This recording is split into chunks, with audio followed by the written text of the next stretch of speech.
Present మనకి తమిళ film ఇండస్ట్రీలోని industry hit ఏదైనా ఉంది అంటే అది లియో.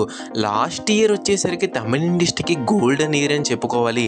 ఒకే ఇయర్లో 3 ఇండస్ట్రీ హిట్స్ నమోదయ్యాయి. మనకి జైలర్ ఇండస్ట్రీ హిట్గా ఉండగా దాన్ని లియో అయితే క్రాస్ చేసింది. సో ప్రెజెంట్ మనకి తమిళ ఫిల్మ్ ఇండస్ట్రీలో నెంబర్ 1 డైరెక్టర్ అని చెప్పుకోవచ్చు లోకేష్ కనగరాజు గారు. ప్రెజెంట్ బట్టి పాస్ట్ మూవీస్ బట్టి కాదు.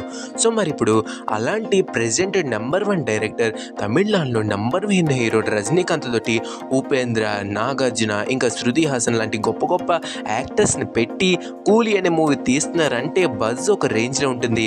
ఆ మూవీకి సంబంధించి ఏ అప్డేట్ వచ్చినా ఒక రేంజ్లో వైరల్ అవుతుంది.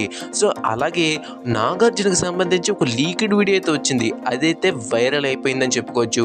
ఇంకా మాట్లాడుకునే ముందు ఇప్పటికొచ్చి మన ఛానల్ ఎవరైనా సబ్స్క్రైబ్ చేసుకోకపోతే వెంటనే మన ఛానల్ సబ్స్క్రైబ్ చేసుకోండి. ఇంకా లైక్ చేయకుండా మన టాపిక్లకు తెలిపోదాం. రోలెక్స్ క్యారెక్టర్కి నైఫ్ ఎలా ఇచ్చారో సైమన్ అనే క్యారెక్టర్కి మనకి ఎవరైతే నాగార్జున గారు ప్లే చేస్తున్నారో దానికి సుత్తి అయితే ఇచ్చారన్నమాట. రియల్గా లోకేష్ కనగరాజు గారి మూవీస్ అంటేనే వైలెన్స్ ఉంటుంది. ఇది మరీ ఎక్కువ వైలెన్స్ అని చెప్పుకోవచ్చు.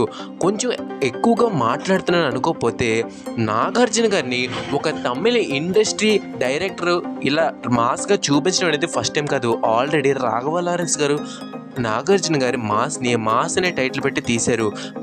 మళ్ళీ నాగార్జున గారి ట్రూ మాస్ పొటెన్షియల్ని ఇంకొక తమిళ్ డైరెక్టరే మళ్ళీ అన్లీష్ చేయబోతున్నాడు. మరి చూడాలి ఏమవుతుందనేది. అదే వాళ్ళు thank you for watching the video. జై హింద్.